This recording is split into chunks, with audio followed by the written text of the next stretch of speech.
Greetings and welcome to the channel. My name is Dr. Gyesie, transformational coach here at Inner Mileage, where we help folks heal, optimize, and transform themselves right here, right now. So today we're going to be talking a bit about the pain of your life, the cycle of narcissistic abuse. Realizing that narcissistic abuse was actually a catalyst for your awakening. And the focus is to explore the profound connection between empaths, narcissists, and soul contracts. Empaths, narcissists, and soul contracts. So we're going to draw from psychology, spirituality, and other concepts, particularly the concept of a soul or non-self in this discussion of how soul contracts and the fulfillment of soul contracts is one of the reasons why narcissistic abuse happens. It's not just about understanding the pain that you went through. It's about transcending it and stepping into your true purpose. So let's dive in. So empaths and narcissists are often described as opposite energies. Empaths being deeply intuitive because they can feel the energy and emotion of others as if they were their own. Whereas on the other hand, the narcissist projects an image of self-assuredness while internally seeking validation from everyone around them. But it's important to realize that this connection isn't accidental. It actually is not. Psychologists explain this dynamic as rooted in childhood. Empaths are often born into families where empaths learn to prioritize the needs of others to feel safe. It's like a transaction. And as a result, you become attuned to others' emotions as a survival mechanism. Narcissists, growing up in similarly dysfunctional environments, choose a different path, which is constructing a protective ego. And that's important to realize that it's a protective ego that demands constant external reinforcement. And when these two meet, it feels fated. I've experienced this in some of my personal relationships and familiar relationships. And the empath sees someone to heal, while the narcissist finds in the empath someone willing to pour endless energy into their empty well. Do you see? But there's a deeper truth to this.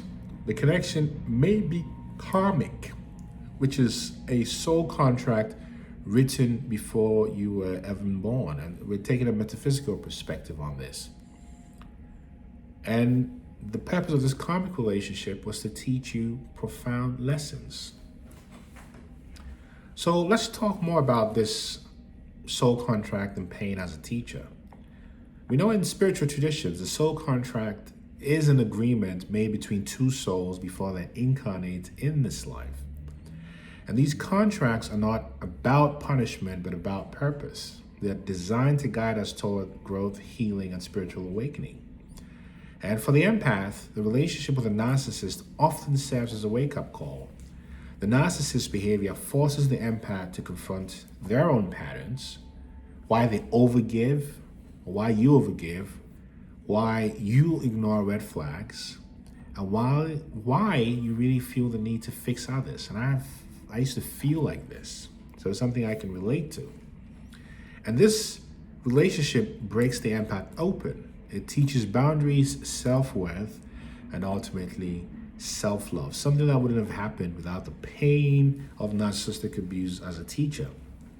Conversely, the narcissist may also be learning, albeit slowly. Their soul's journey involves experiencing the consequences of their actions, the emptiness of their ego, and the healing they avoid by relying on others for validation. In the framework of a soul contract, the relationship's purpose is clear. Pain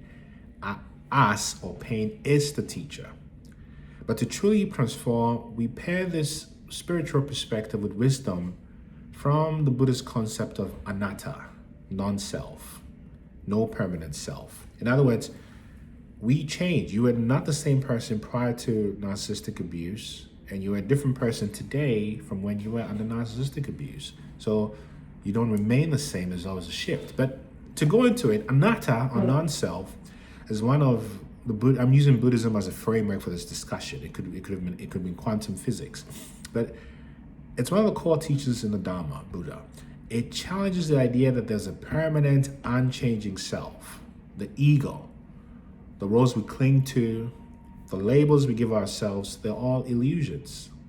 Just think about things you said about yourself that were manufactured, not really rooted in any reality, or temporary circumstances that were based on dependent conditions.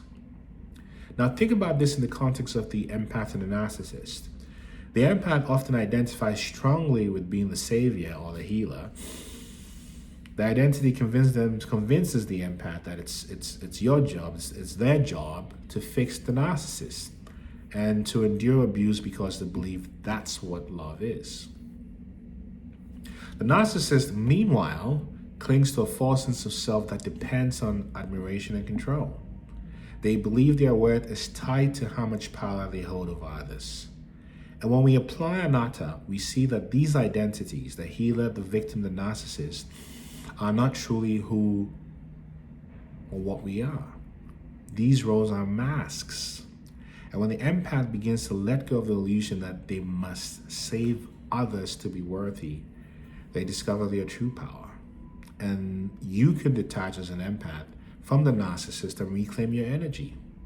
And the narcissist, if they choose, can begin to see the emptiness of their ego-driven identity. Anatta, once again, this notion of no permanent self, teaches us that liberation comes when we stop clinging to these false selves and embrace the truth of impermanence and interconnection. So what is all of this in the context of your own transformation? Well, the empath journey with a narcissist isn't just a story of pain. It's an initiation into self-discovery and transformation.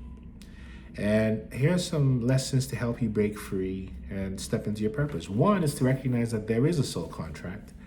Understand that the relationship or relationships was not a mistake. It was a teacher. Its purpose was to show you need to heal and where you've been giving your power away.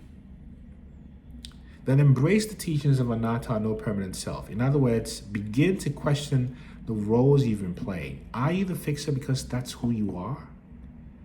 Or because that's who you were taught to be? Let go of these labels and discover who you are beneath them. And then, personally, I recommend practicing mindfulness or observation, because through mindfulness, you can observe your thoughts and emotions without attaching to them.